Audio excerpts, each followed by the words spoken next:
The Sunday Business Page is brought to you by Fragasso Financial Advisors. We guide for life. Good morning. Welcome to the Sunday Business Page. I'm Paul Martino, filling in for John Delano. This morning, how Bridgeway Capital and the founder of a bow tie company are reviving an old Westinghouse electric company warehouse.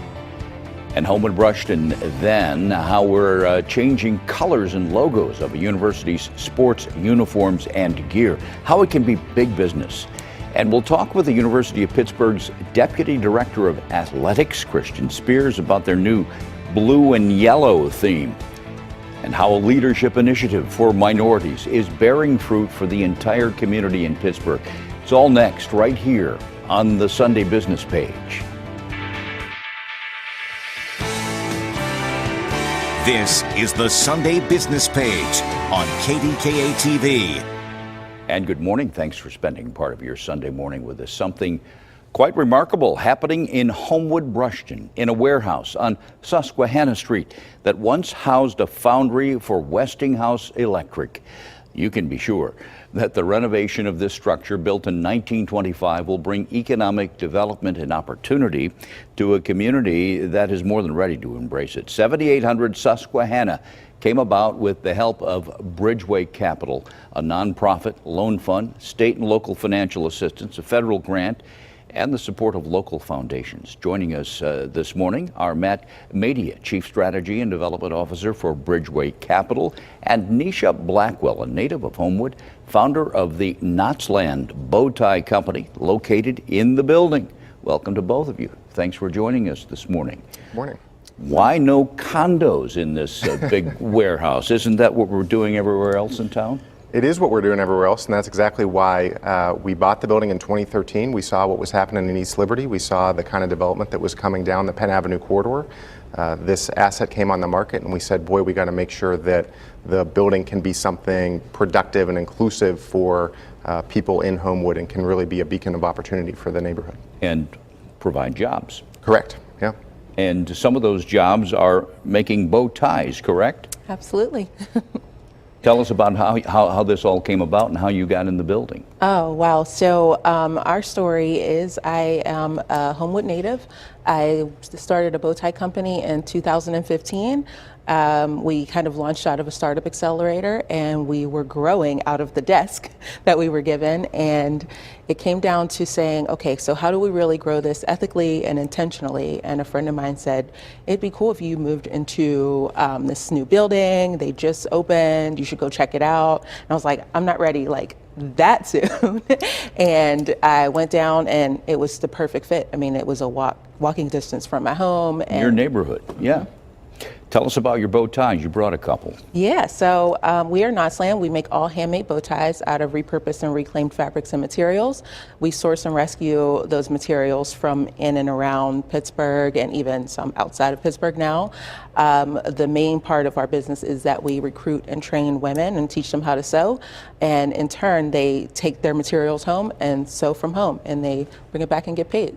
Now, are those the clip-on kind, or do you have to tie those? So they don't need to be tied. They actually come on an adjustable neckband that people love because it stays put.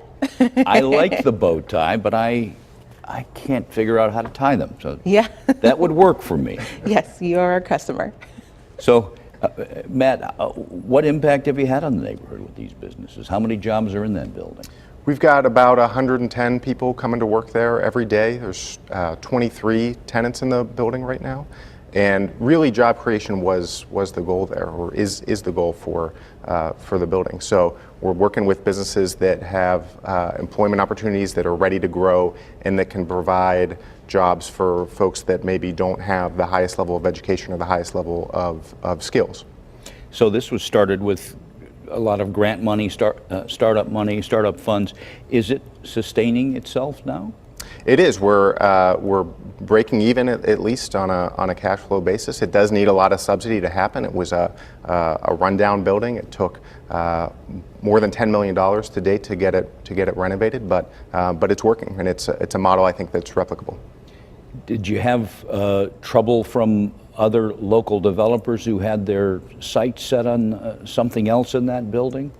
We didn't. We've worked really with a lot of the local community, the local development groups in the neighborhood who were very welcoming and really agreed with us on the spirit and what we wanted to do in the building. How has your bow tie company affected the community, do you think? Oh man, it's in so many ways, from being inspiration to providing income opportunities, and even just like training and sewing and teaching people that like you can. Who are the type of people you're hiring?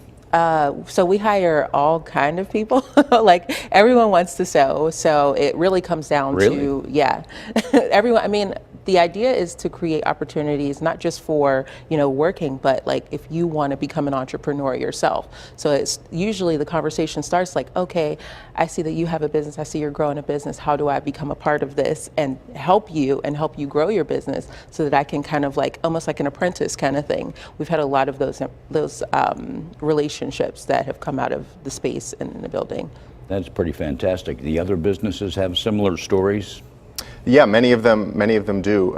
Small operations, 2 or 3 person shops like Stack Ceramics or Urban Tree that are making things with their hands and with sort of traditional tools. What kind of salaries are we talking about for these people? It varies, but I think we've found that when we look at when we ask our tenants sort of what do you pay benefits, I'd say job quality there is actually sort of higher on average than you might expect on regular entry level jobs. And are a lot of people in the community, from that community, getting those jobs? It is a mix of folks from inside the community and outside the community. So which we think is a positive thing. So it's creating jobs for Homewood residents, but it's also bringing in activity from outside the neighborhood.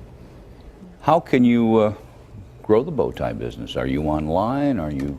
So we currently are mainly online, and we're in a couple shops around the city. Okay. Some of them include Laramore's downtown here, and Not Love a bad Pittsburgh. spot to be, yeah. Yeah, Love Pittsburgh. We're in the Carnegie Museum. So we've been kind of growing organically, and it's just been exciting to grow both, the seamstress program and be able to provide these opportunities while also growing our business. So it's like walking that line of like, we don't want to grow too fast because we want to make sure that we're doing it in a sustainable and ethically way. Nisha in Knotsland, good luck to you. Thank you. Thanks for coming in this morning. Nice Thank you. talking with both of you. Next on the Sunday business page, we'll be taking a look at the new Colors for Pitt. Their athletic program has a change coming your way. That's next. Stay with us. The Sunday business page will be back in just a moment.